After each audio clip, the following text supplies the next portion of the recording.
अभी कुछ दिनों पहले जाने माने फंड मैनेजर सिद्धार्थ भैया का ये वीडियो काफ़ी वायरल हुआ, जिसमें उन्होंने बताया कि किस तरह से इंडिया का जो स्टॉक मार्केट है वो एक्सपोनेंशियली ओवर वैल्यूड है। उनके इस बयान के बाद मार्केट में काफ़ी सारी चर्चा छिड़ गई, क्योंकि वो कोई साधारण व्यक्ति नहीं है, एक ऐसे व्यक्ति है जिनके फंड ने 30% प्लस के कंपाउंडेड सालाना रिटर्न्स दिए हैं, वो भी पिछले 13 सालों से। उनका फंड करीब 7,000 करोड़ रुपए मैनेज करता है। लेकिन बाद में अनफॉर्चुनेटली ऐसा हुआ कि वो एक फैमिली ट्रिप पर गए थे न्यू ईयर मनाने, और वहीं पर कार्डियक अरेस्ट से उनका देहांत हुआ। लेकिन उन्होंने जो पॉइंट रेज किया कि भाई मार्केट बहुत ओवर वैल्यूड है, हमारे फंड की 80% पोजीशंस फिलहाल कैश में है, उससे मार्केट में काफ़ी सारे लोग अचंभित हो गए। आपको याद होगा, मतलब कि एक तरफ सेंसेक्स निफ्टी लगातार ऑल टाइम हाई हिट कर रहे हैं, लेकिन अंदर जो रियलिटी है वो काफ़ी डिफरेंट है। अब इस वीडियो में आगे मैं आपको वो बताऊंगा कि क्या रियलिटी फिलहाल है, क्योंकि कुछ इसी तरीके का स्टेटमेंट आईसीआईसीआई म्यूचुअल फंड के chief investment officer mister Sankaran Naren ने करीब 8-9 पहले दिया था कि small caps are very overvalued, don't buy. अब उसके बाद भी चर्चा छिड़ गई थी, लेकिन अगर आप पिछले 1 साल का मार्केट देखेंगे तो आपको पता चलेगा कि उन्होंने जो कहा था वो काफी हद तक सही था। पिछले 1 साल में काफी सारा नुकसान स्मॉल कैप और मिड कैप सेगमेंट में रिटेल इन्वेस्टर्स का हुआ है, लेकिन इसी बीच प्रमोटर्स का काफी फायदा हुआ है। सिद्धार्थ भैया ने आगे ये भी कहा था कि राइट नाउ मार्केट उस मोड में चला गया है जहां पर मिडिल क्लास का पैसा अमीरों के जेब में जा रहा है, यानी कि एसआईपी का इन्फ्लो तो बढ़ रहा है, रिटेल इन्वेस्टर इन्वेस्ट कर रहा है, लेकिन बदले में जो प्रमोटर्स है वो फटाफट अपने शेयर बेच रहे हैं, क्योंकि उन्हें पता है शायद इस तरह का वैल्यूएशन उनकी कंपनीज को शायद ना मिले। तो ऐसे में सवाल ये आता है कि राइट नाउ जो मार्केट चल रहा है उसमें हम इन्वेस्ट करें या फिर रुक जाए एक बड़े फॉल के लिए। इसका जवाब आपको मिल जाएगा by the end of this video. तो different small cap mid cap indices के नंबर्स के बारे में बात करने से पहले मैं आपसे कुछ पर्टिकुलर सेक्टर्स के बारे में बात करना चाहूँगा जो काफ़ी अलग ही टेरिटरी में फिलहाल चले गए हैं, और मैं शुरुआत करूँगा एफएमसीजी सेक्टर से। आप बस देखते जाइए हो क्या रहा है। गोदरेज कंज्यूमर प्रोडक्ट्स को देखेंगे आप तो ये एक ऐसी कंपनी है जिसका पिछले कुछ 10 साल का रेवेन्यू ग्रोथ कंपाउंडेड सालाना मात्र 6% की है, प्रॉफिट ग्रोथ मात्र 8% की है, और एक नहीं के बराबर स्पीड से, मतलब जो बैंक एफडी में रिटर्न मिलते हैं उससे भी कम स्पीड से कंपनी ग्रो कर रही है। लेकिन अगर आप कंपनी के वैल्यूएशन पर जरा नजर डालेंगे तो आपको पता चलेगा कि कंपनी करंट वैल्यूएशन इज 67 का पी रेशो, और ये हमेशा से ऐसा नहीं था। 40 के करीब इसका पी रेशो हुआ करता था, लेकिन पिछले कुछ टाइम में ये सीधे 67 पर चला गया है। बीच में तो ये 100 के आसपास चला गया था। मतलब कि इनसेन वैल्यूएशंस फिलहाल चल रहे हैं। कुछ भी जो कंपनी बिल्कुल भी ग्रोथ नहीं दिखा रही है। मैं आपको 1-2 और एग्जांपल दिखाता हूँ और उसमें प्रमोटर्स क्या कर रहे हैं वो भी दिखाता हूँ। आपको ये सेम चीज़ कोलगेट में भी देखने मिलेगी। ग्रोथ नहीं के बराबर है रेवेन्यू ग्रोथ, प्रॉफिट ग्रोथ भी लगभग सिंगल डिजिट टच करती है, कई बार नहीं करती है, और ऐसे में कंपनी के वैल्यूएशंस आप देखोगे तो काफ़ी ज़्यादा है। और ऐसे में अगर इन स्टॉक्स में अगर आपको नुकसान हो या फिर शेयर प्राइस में जो ग्रोथ आप एक्सपेक्ट कर रहे हो वो नहीं मिले, तो उसमें आपको ताज्जुब नहीं होना चाहिए कि आप ऐसे वैल्यूएशंस पे कंपनी को खरीद रहे हो जिस पर प्रमोटर्स लगातार सेल किए जा रहे हैं, क्योंकि उन्हें भी पता चल गया कि इस तरह के वैल्यूएशंस फिर नहीं मिलने वाले। तो एफएमसीजी का सेक्टर की 1-2 कंपनी ने लगभग सारी की सारी कंपनीज ऐसे वैल्यूएशन पर ट्रेड कर रही है जो आपने कभी नहीं देखे थे। नेक्स्ट जो सेक्टर जो मुझे लगता है काफ़ी ओवर वैल्यूड है, तो उसमें सुपर मार्केट चेन्स आती है। विशाल मेगा मार्ट की अगर हम बात करें तो काफ़ी ज़्यादा ये भी स्टॉक मुझे काफ़ी ओवर वैल्यूड लगता है। ग्रोथ यहाँ पर धीरे धीरे कम होती जा रही है। इसी बीच रिटेल इन्वेस्टर्स काफ़ी ज़्यादा इंटरेस्ट कंपनी में दिखा रहे हैं और बहुत ही क्रेजी वैल्यूएशन में कंपनी में लगातार इन्वेस्ट करते जा रहे हैं। लेकिन यहाँ पर प्रमोटर्स क्या कर रहे हैं, ये बड़ी इंटरेस्टिंग बात है। पिछले साल कंपनी के प्रमोटर्स के पास 75% स्टेक था कंपनी का, जिन्होंने अपना लगभग 21% स्टेक पिछले 1 साल में बेच दिया है। आप यहाँ पर प्रमोटर्स में देख सकते हो कि समायत सर्विसेज जो कंपनी की मेन प्रमोटर कंपनी है, उन्होंने अपना स्टेक यहाँ पर डाउन कर दिया, क्योंकि मेनी प्रमोटर्स डू नो कि इस तरह के वैल्यूएशंस मिलना बड़ा टफ है बाद में। वीडियो में आगे बढ़ने से पहले आपको बता दूं कि हमारी स्पेशल न्यू ईयर ऑफर को बिल्कुल भी मिस मत कीजिए। हमारे वैल्यूएशन कोहॉर्ट पर सबसे बम्पर डिस्काउंट अभी चल रहा है। दुनिया के जितने भी सक्सेसफुल स्टॉक मार्केट इन्वेस्टर रहेंगे, मिलीनियर से लेकर बिलियनियर तक देख लो, यूएस के मिस्टर बफेट से लेकर इंडिया के मिस्टर राकेश झुनझुनवाला तक देख लो, सबके सक्सेस में एक स्ट्रैटेजी कॉमन रही है और वो है वैल्यू इन्वेस्टिंग की, यानी कि महंगी चीज़ों को सस्ते दामों में खरीदना। जनरली आप देखते होंगे कि आपने शेयर खरीद लिया फिर तुरंत वो गिरने लगता है। कई बार ऐसा इसलिए होता है क्योंकि आम इन्वेस्टर्स बहुत महंगे वैल्यूएशन पर शेयर खरीदते हैं बिना वैल्यूएशन को समझे। वो बस शेयर प्राइस मूवमेंट पर ध्यान देते कि कोई शेयर गिर गया ले लो, बहुत बढ़ गया ले लो। बाद में पता चल जाता है कि कुछ तो गलत हुआ।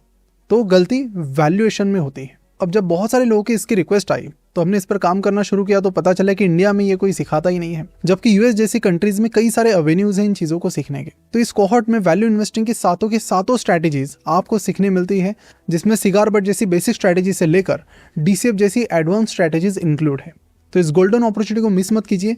3 महीने का ये वीकेंड प्रोग्राम है जो कोई भी अटेंड कर सकता है और इसकी खासियत यह है कि इतना प्रैक्टिकली समझाया जाता है कि कोई नॉन फाइनेंस बैकग्राउंड का व्यक्ति भी बड़े आसानी से वैल्यू इन्वेस्टिंग में मास्टरी हासिल कर सकता है। और तो और यहाँ पर आपका stock market beginner to advance भी क्लियर हो जाएगा, क्योंकि इस कोहॉर्ट के साथ आपको फंडामेंटल एनालिसिस 3.0 भी फ्री में मिल रहा है। तो इस कोहॉर्ट को ज्वाइन करने के लिए नीचे डिस्क्रिप्शन और कमेंट बॉक्स में दिएगा फॉर्म फिल कीजिए। फॉर्म फिल करने के बाद हमारा 40 मिनट का फ्री काउंसलिंग सेशन ज्वाइन कीजिए, जहां पर इस कोहॉर्ट के बारे में सारी चीज़ें, सिलेबस एंड एवरीथिंग आपको बताया जाएगा। और उसके बाद हमारे वैल्यू इन्वेस्टिंग कोहॉर्ट को आप ज्वाइन कर सकते हैं और अपने आप को as a value investor transform कर सकते हैं।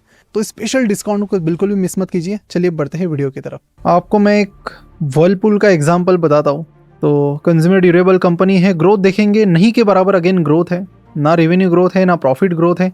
Still people are buying the company at crazy valuations. और यहाँ पर भी अगर आप देखेंगे कि प्रमोटर ने क्या किया है, तो पिछले 1-2 सालों में अच्छा खासा स्टेक अपना इन्होंने भी रिड्यूस किया है। और सेम फिर जो प्रमोटर सेलिंग है आपको वीआईपी इंडस्ट्रीज, सुज़लॉन एनर्जी और कई सारे अलग अलग कंपनीज में देखने मिलेगी।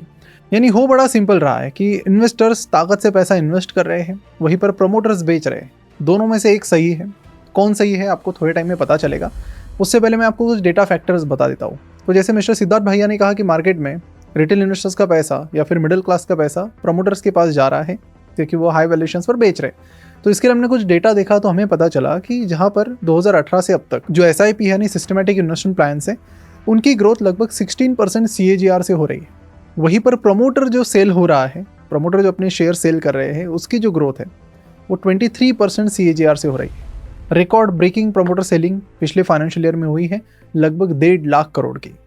इतनी कभी नहीं हुई थी जितनी अभी हो रही है। और फिर इस ओवर वैल्यूड मार्केट के चलते सेक्टर की क्या हालत हुई थी वो मैं आपको बताता हूँ। जो निफ्टी मिड कैप 150 इंडेक्स है, उसका पी रेशियो चला गया था 43 पर, मतलब कुछ अलग ही चल रहा था वहां पर। लेकिन फिर क्या है कि अगर ग्रोथ देखा जाए तो पिछले साल में निफ्टी मिड कैप 150 स्टॉक्स में ऑन एन एवरेज जो रेवेन्यू ग्रोथ हुई है मात्र 8% की ग्रोथ हुई है। इसके चलते हुआ क्या है, जो पी रेशो है 43 का, वो 22% से गिरकर आ गया 33 पर। लेकिन इस 33 के पी पर भी रिस्क यही है कि देखिए, मतलब इस तरह के वैल्यूएशंस जो है वो 2021 में भी थे, लेकिन तब और आज के कंडीशन में फर्क है। पर क्या है, तब क्या हुआ था कि 2020 में सब कुछ रुका था, पूरा इंडिया रुक गया था, पूरी दुनिया रुक गई थी। तो 2021 में जो फाइनेंशियल एक्टिविटीज या फिर बिजनेस एक्टिविटीज है वो बहुत तेजी से चल रही थी। तो बिजनेस का भी सपोर्ट था, वैल्यूएशन ज्यादा थे लेकिन बिजनेस का भी सपोर्ट था, नंबर भी वैसे थे। अभी क्या हो रहा है कि the numbers are very high but at the same time जो ग्रोथ है वो उस तरह की नहीं है। हालांकि पिछले क्वार्टर में रेवेन्यू नंबर्स और बाकी चीज़ें थोड़ी इंप्रूव होना शुरू हो गई है, लेकिन फिर भी जो करंट वैल्यूएशंस है जो अक्रॉस द सेक्टर मुझे दिख रहे हैं,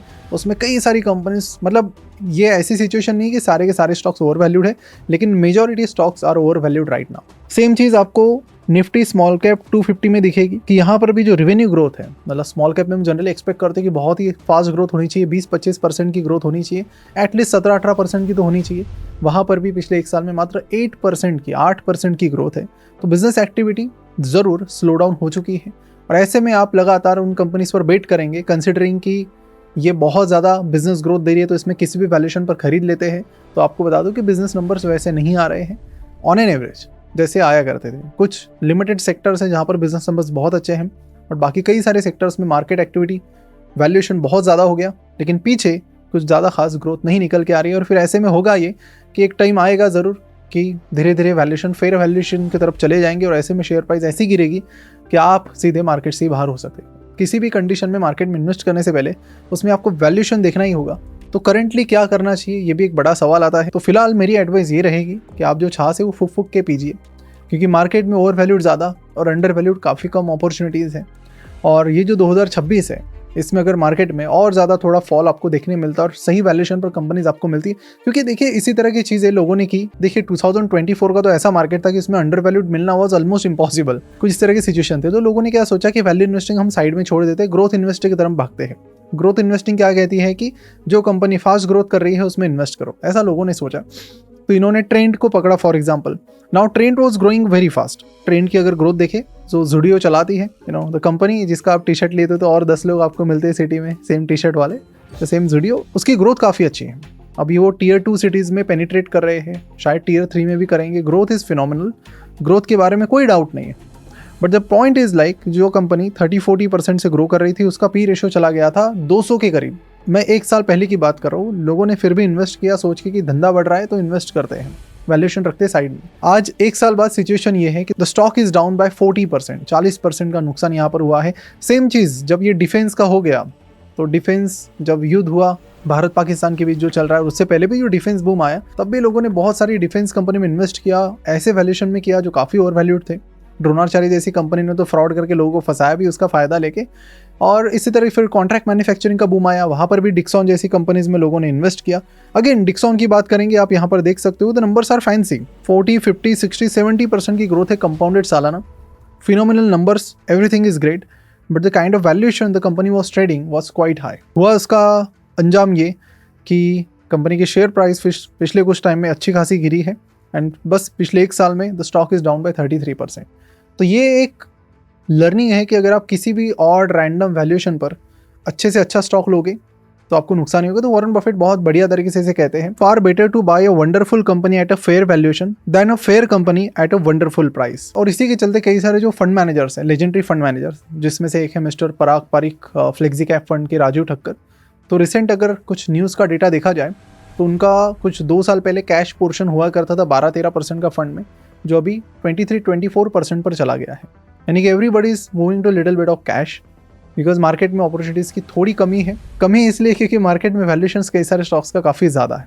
तो ये जब करेक्शन आएगा तो जाके आपको काफ़ी सारी अपॉर्चुनिटीज़ मिलेगी, और उसके लिए फिर आपको थोड़ा वेट करना पड़ सकता है। तो फिलहाल बस आपको यही बताना था कि market is in a very different territory. क्योंकि कई सारे लोगों को क्या लगता है कि 1.5 साल में मार्केट ने कुछ रिटर्न नहीं दिए, मीन्स मार्केट में जो बेयर रन है वो हो गया ख़त्म, अभी वापस से बुल रन शुरू होगा। तो आपको बता दें कि बुल रन शुरू होने का अभी तो चांस नहीं है, बिकॉज मार्केट इज एट तगड़े वैल्यूएशंस अभी भी है। तो उनको पहले तो जस्टिफाई करना पड़ेगा बिजनेस, या तो बिजनेस को परफॉर्म करना पड़ेगा नंबर 1, या तो शेयर प्राइस को करेक्ट होना पड़ेगा, दो में से एक होना पड़ेगा। अब ये कब होंगे नोबडी कैन टेल। तो पेशेंस के साथ आपको मार्केट में बस बने रहना है, होल्ड रहना है, you have to stay put and you have to see कि कब अपॉर्चुनिटीज़ आपको मिलती है और तब आपको एंटर करना है। तो आपको बस डिस्काउंट मुझे लगता है धीरे धीरे स्टार्ट हो रहे हैं। कुछ सेक्टर में ऑलरेडी करेक्शंस काफ़ी अच्छा खासा हो गया। कॉन्ट्रैक्ट मैन्युफैक्चरिंग में देखें, डिफेंस में देखें तो ऑलरेडी करेक्शन काफ़ी अच्छे खासे। ओवरऑल मार्केट में तो सारी जगह पर तो नहीं है, बट बहुत सारे सेक्टर्स में करेक्शन स्टार्ट हुए हैं। सोलर सेक्टर में करेक्शन स्टार्ट हुए हैं। तो ऐसे में सही से वैल्यूएशन पर जहाँ जहाँ आपको जो मिलता है आप उस पर हाथ मारिए, और यही टाइम पीरियड होगा 2026 में ज़रूर वो टाइम आएगा मेरे हिसाब से कि जहाँ पर आपको सही वैल्यूएशन पर कंपनीज मिल सकती है। तो सोच संभल कर इन्वेस्ट कीजिए, वैल्यूएशन देखकर इन्वेस्ट कीजिए। रैंडमली आप किसी भी प्राइस देखकर इन्वेस्ट करेंगे तो लॉस पक्का है, क्योंकि ऐसा ही ये मार्केट है। तो फिलहाल यहीं पर रुकते हैं, और आशा करता हूँ कि मार्केट की करंट अंडरस्टैंडिंग आपको मिल गई होगी और आपको ये भी पता चल गया होगा कि राइट नाउ इस सिचुएशन में और इस साल में आपको किस तरह से प्लान करना है। और भी कुछ डाउट्स रहेंगे नीचे कमेंट करके ज़रूर बताइए, मैं उसके आंसर देने की कोशिश करूंगा।